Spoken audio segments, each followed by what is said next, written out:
आप लोगों ने भी अपनी ज़िंदगी में कई बार अनुभव किया होगा, जब किस्मत रूठ जाती है तो सब उल्टे उल्टा होता है। सोना भी माटी हो जाता है।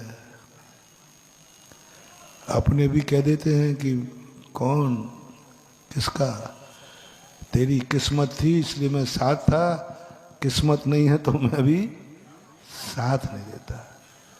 इसलिए ये दुनिया में जितने लोग हैं ये सब पुण्य की उम्मीद है, अशुभ कर्म है। यदि दुनिया को साथ रखना है तो किस्मत बनाओ, किस्मत चिताओ, किस्मत अच्छी करो, अच्छे कर्म बांधो, दुनिया की चिंता मत करो। तुम्हारा कर्म इतना अच्छा हो,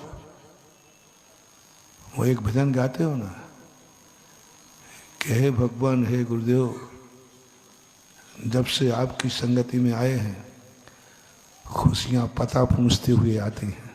एक भजन गाते हैं, खुशियां पता पूछती हैं, ये व्यक्ति कहाँ है, हमें उसको खुश करना है। क्या गजब का भजन है। खुशियां पता पूछती हैं, दुनिया खुशियों के पीछे घूमता है। एक प्राणी वो है जिसका खुशियां उसे ढूंढती हैं। दुनिया किसे ढूंढ रही है? खुशी को।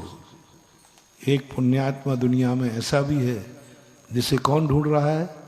खुशियां ढूंढ रहे हैं, पुण्य ढूंढ रहे हैं। ऐसी किस्मत बता देता है कि,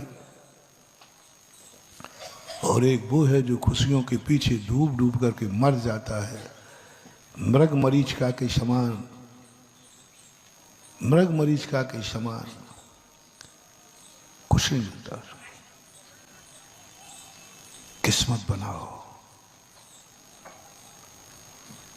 राजस्थान में एक व्यक्ति ने पन्ने की मांस खरीदी, उसको खोद खोद के दिवालिया हो गया, कर्जे में हो गया। पन्ने की खान थी, कुछ नहीं मिला। जिस सेठ से कर्जा लिया था वो दिवालिया हो गया। वो सेठ जी अब कुछ नहीं है, ये खान है, यही ले लो बस। और उस खान को लेके क्या करेंगे? तो पत्थर। पर सेठ जी ने कहा कि चलो, होशियार बनिया का होशियार होता है, शगुन नहीं बिगाड़ता। ये तो कम से कम हो गया कि कलम डूबी नहीं है, क्योंकि बनिया का स्वभाव है कलम डूबना, डूबना कलम का अच्छा नहीं माना जाता। कम से कम वो सेठ जी होशियार थे। उन्होंने कहा कि चल भाई, तुझे जो कुछ है, तेरे घर में कबाड़ा है वही दे दे, जो वेस्टेज है वही दे दे, कम से कम डूबत खाता तो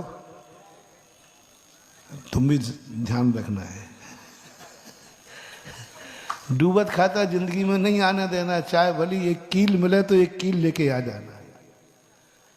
मान लीजिए किसी से तुमने 1 करोड़ रुपया लेना है, अब वो कुछ भी नहीं दे रहा है, तो ये शगुन है। उससे कहना भैया, उसने कह दिया देख लो साहब मेरे कुछ नहीं है, लेना हो तो प्राण ले लो। अब उसके पास कुछ, और अपन भी जान रहे हैं कि इसके पास अब कुछ, तो उससे इतना जरूर कहना भैया तू कुछ भी दे दे, कुछ भी दे दे, बस मेरी कलम को डूबने मत दे। यदि वो उठा करके गेहूं का 1 दाना दे देवे, 1 रुपया दे देवे, तो महानुभाव ले लेना, आपका शगुन हो गया, आपकी अब कुछ भी गड़बड़ होने वाला नहीं। 1 करोड़ में कितना मिला है? और मान लो वो भी नहीं, वो 54 देवे तो ले लेना, शगुन कहलाता है। डूबत खाता नहीं रखना, जिंदगी का डूबत खाता नहीं रखना। शाम को डूबते हुए मत आओ, दुकान से घर लौटो खाली हाथ मत लौटो, खाली हाथ मत लौटो। और जिस दिन तुम खाली हो उस दिन घर में ही मत आना, कहीं फुटपाथ पर सो जाना, कहीं नहीं मिले तो स्टेशन पे तो बोले क्यों भाई क्या बात है? बोले मेरा नियम है कि मैं खाली हाथ कभी घर नहीं जा सकता, कुछ ना कुछ लेके जाना। 1 रुपया लेके जाना जेब में, 4 पैसे लेके जाना जेब में। खाली हाथ घर, निकासी भली खाली हाथ हो, प्रवेश खाली हाथ नहीं होना चाहिए। प्रवेश का समय महत्वपूर्ण होता है, बहुत महत्वपूर्ण। जिंदगी का हमेशा यही ध्यान रखना। हम इसलिए नहीं कह रहे हैं कि तुम्हारा मरण अच्छा हो, बस जीवन में कुछ कर लेना, जहां जन्मो वहां खाली हाथ मत जन्मना। प्रकृति क्यों मनुष्यों को मुट्ठी बांधकर जन्म देती है?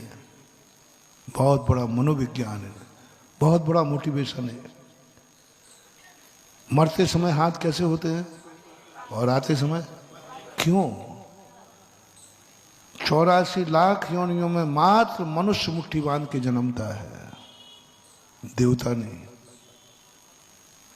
कोई 84 लाख योनियों में मुट्ठी बांध के नहीं जन्मता, मात्र मनुष्य जन्मता है। उसका मूल कारण है कि मैं जिस घर में आया हूं खाली हाथ नहीं आया हूं, मुट्ठी बांध के लाया हूं।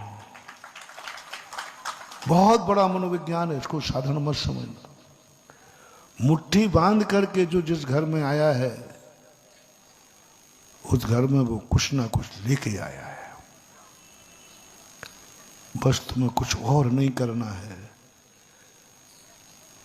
कम से कम इतना तुम कर लेना कि जहां जन्मो तो मुट्ठी बांध के जन्मना। बंधी मुट्ठी खुली मुट्ठी करके। बंधी मुट्ठी में 1 रुपया भी है तो बंधी मुट्ठी लाख की होती है। जिंदगी की सदा मुट्ठी को बंद रखना, बंद रखना। जिंदगी को कभी ऐसा मौत ना हो जाए ये हाथ नहीं, ये हाथ नहीं, ये हाथ नहीं। या तो खुला हाथ रखना है तो यूं होना चाहिए,